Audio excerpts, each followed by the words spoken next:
สบายดีสวัสดีครับ Hello everyone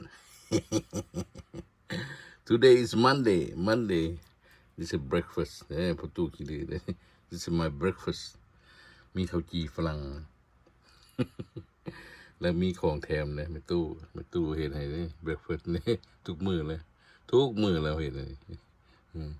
แต่ว่ามื้อนี้ special ให้กินไข่เลยเพราะหิวแห้งบ่ได้กินข้าวเลยกินนั่นอันน่ะกินเฟอว่ากินเฟอมันมืออากาศหนาวพี่น้องมาเบอร์เดอร์กิน breakfast ยัมมี่ข้าวจี่ฝรั่งเสร็จ ว่าสั้นซะอันเด็กประตูกี่เดือน บายพูดนะมีแต่สลัดมาชินอยู่แถวนี้